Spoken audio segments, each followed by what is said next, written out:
कल रात मैंने निक्की मर्डर केस का वीडियो देखा और सच बताऊं तो मैं सो नहीं पाई।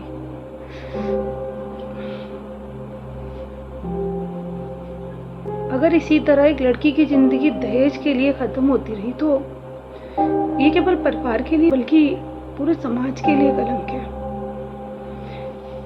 कहीं ना कहीं निक्की मर्डर के समय ये बताता है कि जो बुराइयां कभी हमारे समाज में फैली हुई थी, दहेज, मृत्यु, क्रूअलिटी, ये आज भी जिंदा है, आज भी ये ख़त्म नहीं हुआ। लेकिन दुख इस बात का है कि लड़कों के साथ 2 केस हुए, पूरा समाज एकजुट हो गया, ऐसा लगा ना जाने क्या हो गया 2 केस आने पर केवल।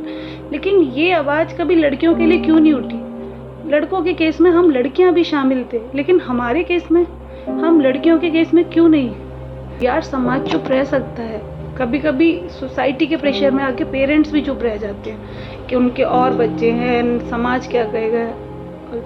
लेकिन एटलीस्ट हमें तो अपने लिए आवाज़ उठानी चाहिए। जब कानून हमारे साथ है तो हम खुद क्यों नहीं कदम उठाते हैं? एटलीस्ट हम गर्ल्स को तो एक दूसरे के साथ मिलना चाहिए ताकि फिर से कोई निक्की और ऐसे केसेस ना उठ के आए। जब कानून हमारे साथ है तो लड़कियों, मैं आज आपसे कहती हूँ कि कदम बढ़ाओ, आगे बढ़ो।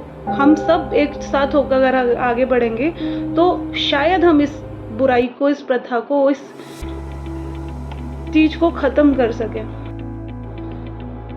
गर्ल्स, अगर कानून आपके साथ हो तो एटलीस्ट आपको अपने लिए तो आवाज़ उठानी चाहिए, एटलीस्ट अपने लिए, खुद के लिए तो कदम उठाना चाहिए। आप लड़की हो, लड़ सकती हो, कानून आपके साथ है। आज मेरी जो वीडियो वो इसी से रिलेटेड है।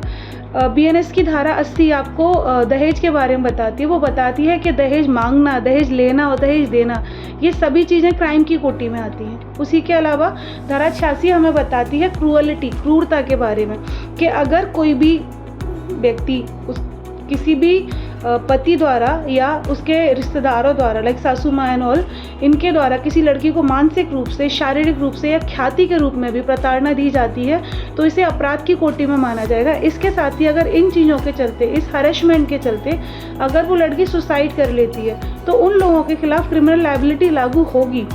इसके अलावा धारा 93 हमें डॉरी डेथ के बारे में बताती है कि अगर शादी के 7 साल के अंदर किसी भी लड़की की अननेचुरली डेथ हो जाती है और उस डेथ से जस्ट बिफोर उस लड़की को प्रताड़ित किया गया शारीरिक रूप से, मानसिक रूप से, या रेगुलरली उसको दहेज के लिए, इन सब चीज़ों के लिए परेशान किया जा रहा था, तो उन लोगों के खिलाफ 7 साल तक की कार्रवाई होगी, उन्हें पनिशमेंट दिया जाएगा और ये पनिशमेंट आपका मैक्सिमम मृत्युदंड तक जा सकता है।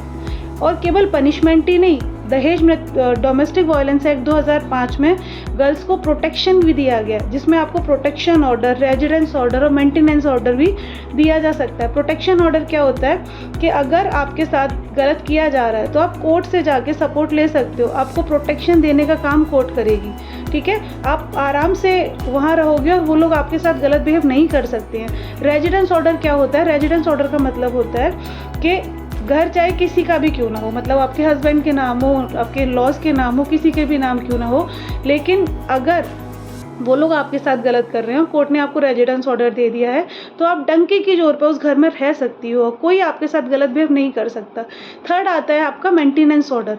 मेंटेनेंस ऑर्डर बात कर रहा है कि अगर इन सब चीज़ों के चलते एक लड़की अपने हस्बैंड से अलग रह रही है, कोर्ट जनरली प्रेफर करता है कि बच्चों की कस्टडी भी माँ को ही दी जाए, तो इस कंडीशन में उस हस्बैंड का और इन लॉज की ये ड्यूटी है कि वो कॉमन चीज़ें, जो कि जनरल चीज़ें होती हैं, आपके रोटी, कपड़ा, मकान, चिकित्सा, शिक्षा, ये इन सब के लिए आपको मेंटेनेंस दे। आपके और आपके बच्चों की केयर करना, उनको मेंटेनेंस देना, उन सब की व्यवस्था बनाने का काम आपके पति और इन लॉज का ही है।